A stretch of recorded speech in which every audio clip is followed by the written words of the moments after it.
جب تمہیں لگے کہ تمہارا کوئی نہیں ہے تو آسمان کی طرف دیکھنا، وہاں وہ ہے جو ہمیشہ تمہارے ساتھ تھا اور ہمیشہ رہے گا۔ غربت کی تعریف کرنا بہت آسان ہے، مگر گزارا کرنا بہت مشکل ہوتا ہے۔ اسے وہی بندہ سمجھ سکتا ہے جو اس کیفیت سے گزر چکا ہو۔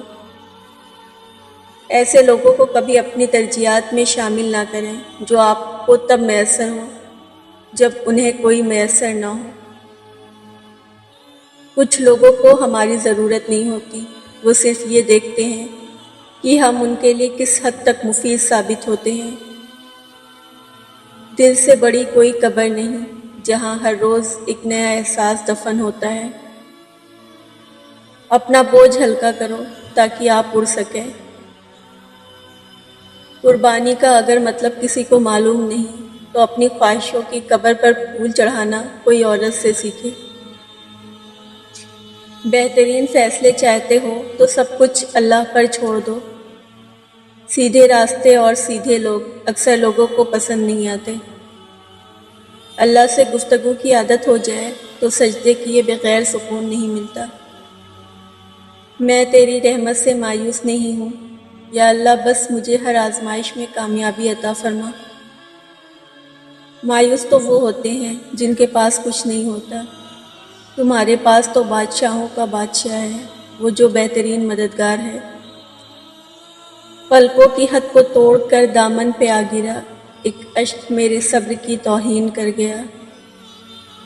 ممکن ہے ہر چیز کو دوسرا موقع مل جائے سوائے اعتماد کے۔ تم اللہ تعالیٰ کے ذکر میں دل لگا لو، سکون اور اطمینان تم سے دل لگا لیں گے۔ کبھی اعتبار الفت، کبھی ہم سے بدگمانی، تیری یہ بھی مہربانی، تیری وہ بھی مہربانی۔ جب کوئی تمہیں کسی تعلق یا شادی کی پیشکش کرے تو اس سے گھر، کاروبار، تنخواہ وغیرہ کے بارے میں مت پوچھو، حتیٰ کہ ہمیشہ ساتھ رہنے کا وعدہ بھی نہ لو۔ اس سے صرف یہ پوچھو کہ کیا تم میری ذہنی صحت کا خیال رکھ سکتے ہو؟ رنگ نسل تو ہم دیکھتے ہیں، ہمارا رب تو نیت اور تقویٰ دیکھتا ہے۔ لوگوں کے ساتھ ان کے کردار کے مطابق نہیں بلکہ اپنی تربیت کے مطابق رویہ اختیار کیجیے۔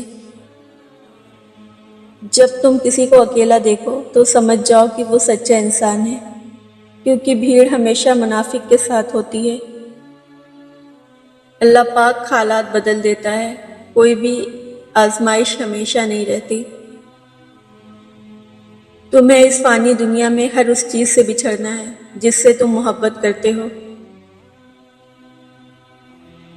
غلط فہمی چھوٹی ہو یا بڑی، اتنی زہریلی ہوتی ہے کہ سالوں کے سنہرے پل کو ایک پل میں مٹی میں ملا دیتی ہے۔